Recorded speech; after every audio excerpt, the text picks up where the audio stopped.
বন্ধুরা, এই দেখেন তারিণী মাছ এনেছে।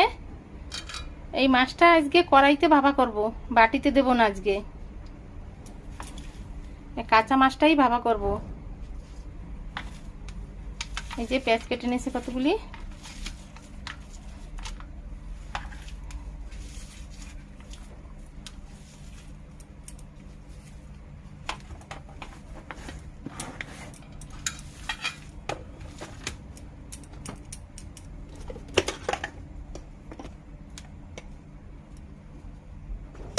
এই যে মরিচের গুঁড়ি দেওয়া হয়ে গেল, হলদির গুঁড়ি,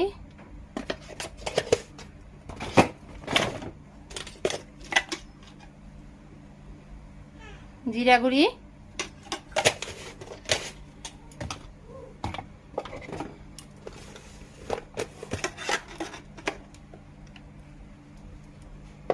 একটু ঝাল মরিচের গুঁড়ি দেওয়া হলো,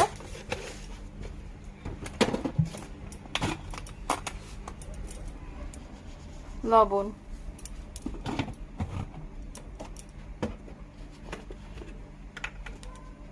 এখন কাঁচা সর্ষের তেল দিয়ে মেখে নেওয়া হবে।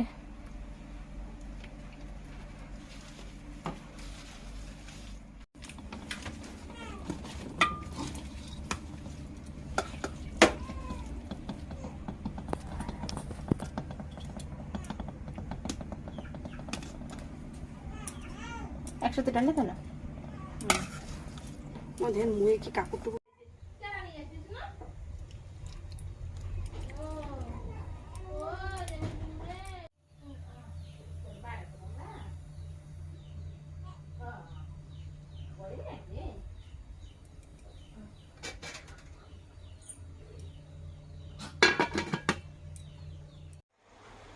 এই যে বন্ধুরা, এরকম আস্তে আস্তে কড়াইতে ভাপা হতে থাকবে।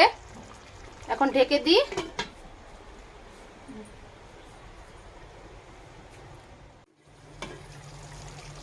এই যে বন্ধুরা, এই দেখেন মাছটা এখন ভাপে ভাপে হয়ে গেছে, হয়ে যাচ্ছে, হয়নি এখনো। একটু পাল্টি করে দিই। এরকম খেতে একটা স্বাদ লাগে, পাতায় খেতে একটা স্বাদ লাগে, বাটির ভিতর ভরে ভাপা করলে আর একটা স্বাদ লাগে। একটা স্বাদ আলাদা আলাদা রকমের।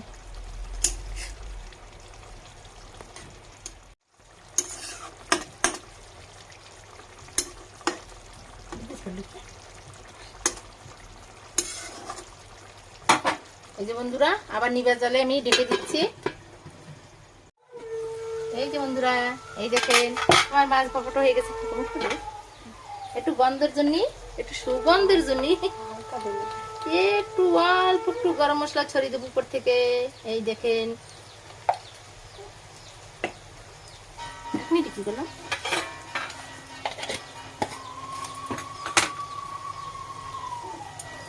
এই দেখেন বন্ধুরা, আমার মাছ ভাপা হয়ে গেছে।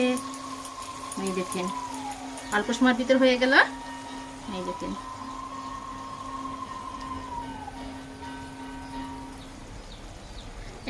এই যে বন্ধুরা, আমার কড়াইতে মাছ ভাপা হয়ে গেল। ভালো লাগলে লাইক কমেন্ট সাবস্ক্রাইব করে দেবেন। এই দেখেন কত সুন্দর হয়েছে। বেশি কেউ তো খাবে না, আমরা তিনজনই এই মাছটা খাবো। এই দেখেন এরকম ভাবে আপনারা কড়াইতে ভাপা করে খেয়ে দেখবেন, খুব ভালো লাগবে। বাটিতে এক স্বাদ, আর ভাতের ভিতর দিলে এক স্বাদ, আর এইটা আর এক স্বাদ, এক এক রকম স্বাদ, আর পাতা দিলে আর এক স্বাদ।